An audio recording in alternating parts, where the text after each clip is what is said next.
And they took those pictures and everything. That is what they used now to search and locate this place in Syria. Where exactly is this place? They got the place and then sent 2 guys to be sure. Took some helicopters which have silencers. Dropped those guys 1.6 kilometers away.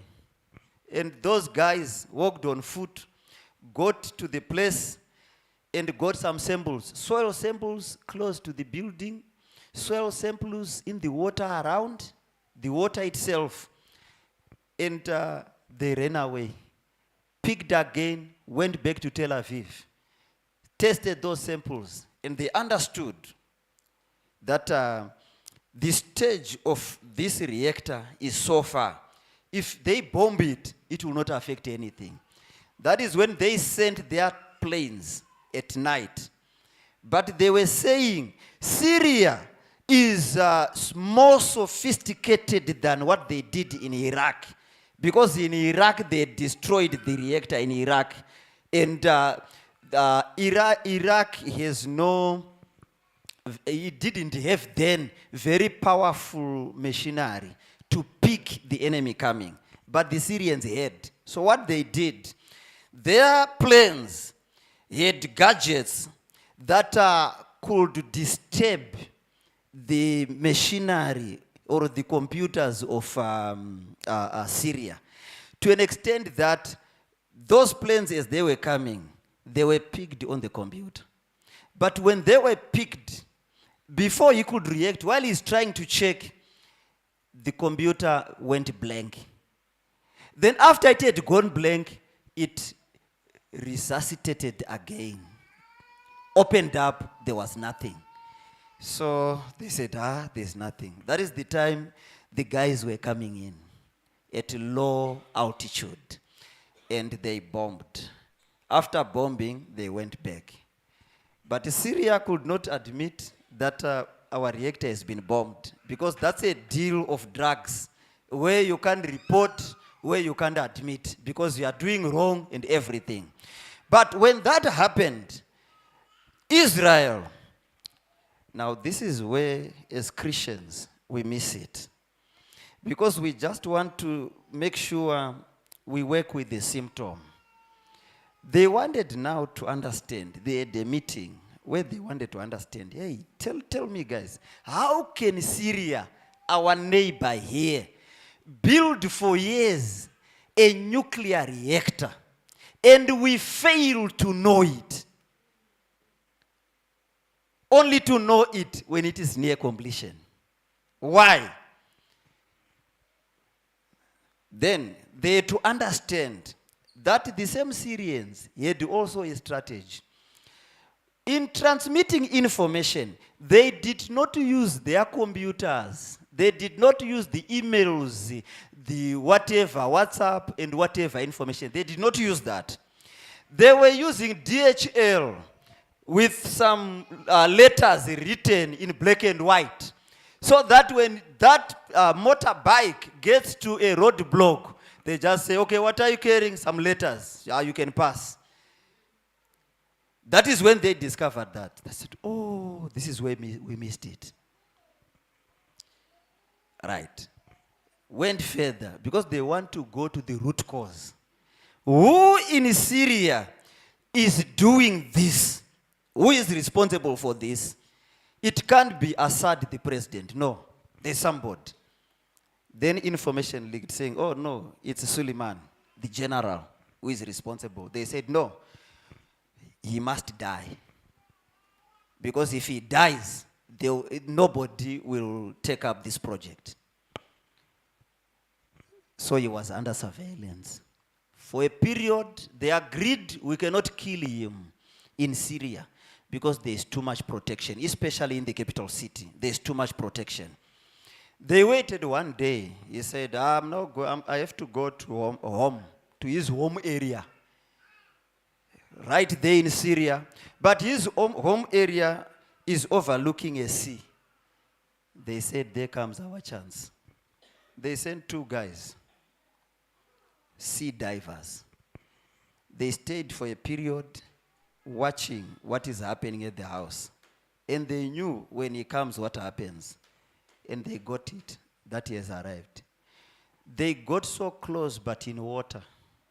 And they agreed, we are going to fire one go. When we see him, that there he is, because they are watching him right there on camera, seeing his position, wherever he does. And the minute he went to the window, pulling his chair, getting seated, that is when he was hit right here with the 2 bullets, and he died on the spot, and the guys disappeared. Right now, they are busy looking at their enemy countries, whatever they are doing. In Iraq, they had a guy called Fakhrizadeh. Fakhrizadeh was the greatest guy who was doing their nuclear projects. They killed him. But how did they do it? The day he said he was going to his home area to visit, they'd actually, the soldiers or his guards said, no, you can't go. He said, no, I have to go. He had to take his wife. But along the way, there was a truck that had died for years, parked on the side of the road. That is where Israel had mounted its gun right there. But it was under remote control, controlled from Tel Aviv.